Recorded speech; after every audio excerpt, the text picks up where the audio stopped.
Hey everyone, welcome back. Beneath the bustling streets of Manhattan, hidden by the currents of the East River, lies a secret as old as the city itself. It's a tale whispered in hushed tones, a murky legend of something vast, something unknown, lurking in the depths.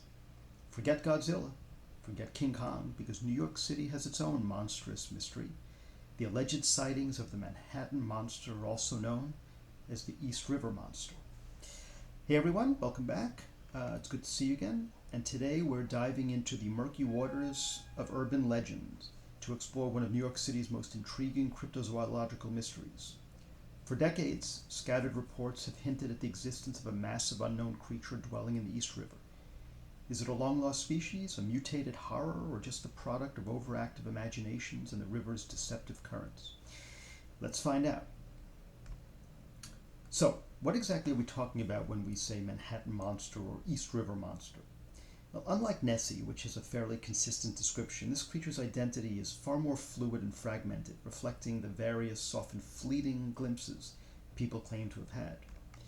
Descriptions vary widely. Some accounts describe a long serpentine creature akin to a sea serpent. Others speak of a large, dark mass moving swiftly beneath the surface. There are even tales of something vaguely reptilian or mammal-like, with flippers or a powerful tail. The common thread?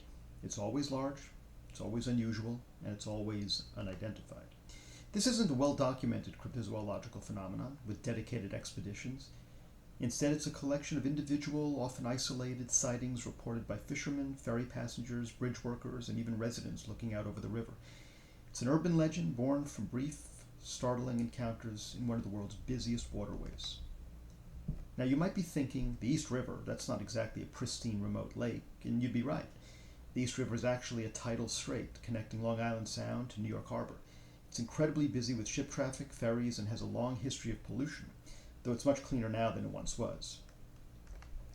Its murky, fast-moving waters and close proximity to millions of people make it seem an unlikely home for a large, unknown creature. Visibility is often poor and the currents are strong. These very conditions, however, could also be its greatest camouflage. The constant churn of the water, the reflections of city lights, and the wakes of passing boats could easily obscure a large animal, making fleeting glimpses even more ambiguous and open to interpretation.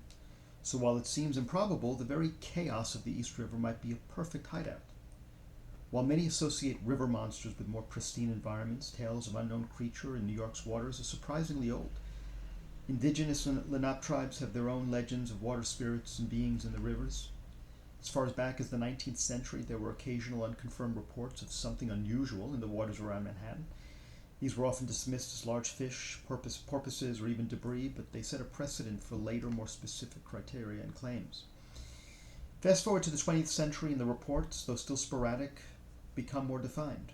Fishermen would recount seeing something too big for a shark or moving unnaturally.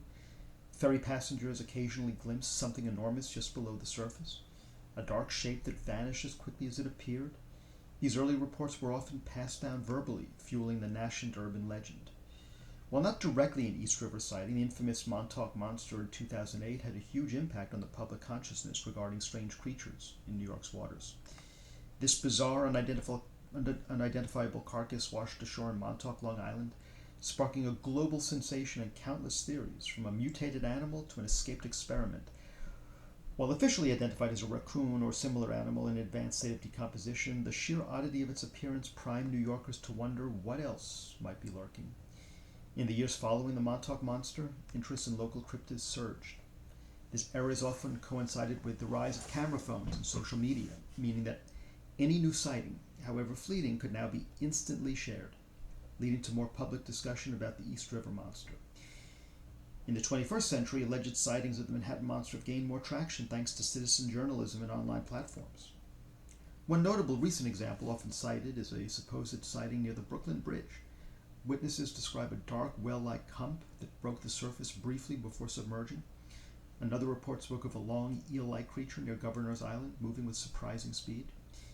These accounts are often accompanied by blurry photos or short, inconclusive video clips, which, while frustrating for definitive proof, are exactly what fuel urban legends in the digital age. Every few years, a new social media post or news article will reignite the discussion, with people debating whether it was a large fish, a marine animal, or something truly inexplicable. So, What could people be seeing if it's not a cryptid? The East River, despite its urban setting, supports a surprisingly diverse array of marine life. These ancient massive fish can grow to enormous sizes. Seals, large fish, even dolphins, sometimes to sizes of over 10 feet, and many have a prehistoric look. The movements and size could easily be mistaken for something unusual, especially from a distance or in murky waters. So a sturgeon can easily be mistaken for something unknown if you don't get a good glimpse at it. Seals and dolphins, while not always common, seals are increasingly seen in New York Harbor and occasionally venture into the East River. Dolphins also make appearances. Their sleek bodies and surface behavior could easily be misinterpreted as something more monstrous. Large fish and debris. The East River is home to striped bass, bluefish, and other large species. Large schools of fish can sometimes create odd ripples on the surface. And let's not forget the sheer amount of debris, logs, or even overturned boats that can float through the river, creating unusual shapes and movements. Finally is misidentification and pareidolia. In low light, at a distance, with limited visibility, our brains are hardwired to try and make sense of ambiguous shapes. A ripple, a shadow, or a piece of debris can easily be seen as something more defined, especially when influenced by a compelling urban legend. Despite the lack of definitive proof, the legend of the Manhattan Monster persists. Why are we so drawn to these stories, especially in such an urban environment? Well, part of it is the inherent human fascination with the unknown. In a city where almost every inch is mapped and built upon, the idea that something ancient and mysterious could still lurk beneath our noses is incredibly compelling. It taps into our primal fear and curiosity. It also speaks to the wildness that still exists, even in the heart of civilization. The East River, despite its industrial surroundings, is a powerful, untamed force. The thought of a hidden beast reminds us that nature, even in tamed form, still holds its secrets. And let's be honest, it's a cool story. It adds a layer of mystery and excitement to the everyday commute, a whispered secret that makes the ordinary a little more extraordinary. So does the Manhattan Monster truly exist? As of today, there's no conclusive scientific evidence to support the existence of a unique, unidentified species dwelling in the East River. The sightings, while intriguing, remain anecdotal and open to skeptical explanation. However, the legend lives on. And in a city that thrives on stories, on bigger-than-life characters, perhaps the Manhattan Monster is exactly where it belongs. A cryptic icon of the city's enduring ability to surprise, to mystify, and to keep us wondering what lies just beneath the surface. What do you think? Is there something truly unknown lurking in the East River? Or is it just a powerful urban myth? Have you seen anything unusual in the water around New York City? We'd love to have your comments. Please comment in the comment section below, and I will see you next time.